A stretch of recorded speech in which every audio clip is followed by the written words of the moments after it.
On a envie de comprendre ce qui se passe à Jérusalem. Et vous nous dites, en tout cas, pour l'instant, la rue prend la main. Oui, mais dès le début, la rue a pris la main. C'est quand même, il faut le remettre dans le contexte qui est en train de se passer. D'une part, on est à un moment post-confinement. Donc tous les conflits ont été gelés. Donc quand ça dégèle, eh ben, ça tape plus fort. C'est inévitable. Ça a été comme ça dans l'histoire après toute pandémie.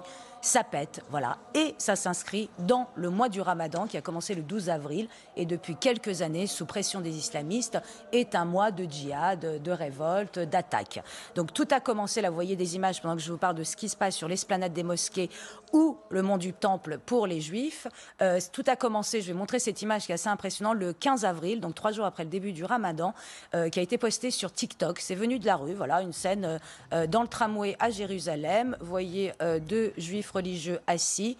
Et voilà, une bande de jeunes palestiniens les gifle. 2 jours plus tard, alors ça a été énormément vu, c'est le début du moment où la rue s'est enflammée et s'est concentrée à Jérusalem-Est, qui est au cœur d'un conflit, bien entendu, puisque Jérusalem-Est, en 1948, a été sous contrôle jordanien. En 1967, après la guerre de 6 jours, a été récupéré par Israël. D'ailleurs, lundi, c'était la fameuse journée de Jérusalem que l'État israélien est justement annulé pour éviter d'en rajouter, comme il a annulé la décision de justice du tribunal du district de Jérusalem sur la grande affaire du quartier de Sheikh Jarrah, qui est le quartier arabe de Jérusalem-Est et qui est un quartier qui est arabe, mais des Juifs d'avant 1948 réclament leur droit du retour et effectivement, on parle de colonisation, etc.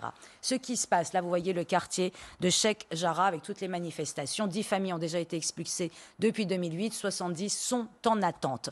Ce qui se passe là aujourd'hui est vraiment la résultante de l'abandon du peuple palestinien par 2 forces. D'un, les États arabes. Ça a été évidemment sanctionné par les accords d'Abraham, les accords de réconciliation, où pas une ligne, je répète, n'était dévolue aux Palestiniens. C'est-à-dire qu'on les a mis sous le tapis et c'est juste l'aveu de dire que pendant toutes ces années, en gros, les Palestiniens étaient bien utiles pour cacher les échecs des États arabes. Dès qu'ils n'avaient pas, ils perdaient la main, ils organisaient une manifestation pro-palestinienne et ils réussissaient à noyer leurs poissons déjà morts, qui étaient leur incapacité à pouvoir diriger. C'est aussi l'abandon des autorités palestiniennes et le Fatah de Mahmoud Abbas et le Hamas. Le Fatah de Mahmoud Abbas a annulé des élections qui devait se tenir le 22 mai, 15 ans sans élection. C'est une honte. Ça aussi, ça a mis le feu aux poudres de la rue. Et le Hamas, vous voyez, c'est comme ça depuis le 15 avril à Jérusalem. Il est rentré dans le jeu finalement, hier, lundi 10 mai, en envoyant 150 roquettes hier. Aujourd'hui, il y a eu 2 Israéliennes de mortes.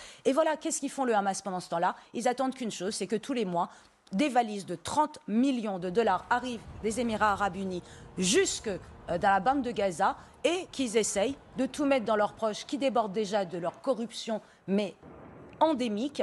Et voilà où est-ce qu'on se retrouve. Parce que comment c'est possible que pas $1 de ces 30 millions ne tombe dans les poches de la population palestinienne complètement coincée à Gaza? Et pour juste le summum, il y a quand même des partis arabes israéliens, en l'occurrence le parti RAM, qui est le parti de Mansour Abbas, qui est un parti arabe israélien qui vient d'envoyer 4 députés à la Knesset. Et bien pendant la campagne électorale, il n'a pas eu un mot pour les Palestiniens. Et le frère de Mansour Abbas, qui est entrepreneur, a passé son temps à répéter que s'il était juif, il voterait pour les partis ultra-orthodoxes. Demain, c'est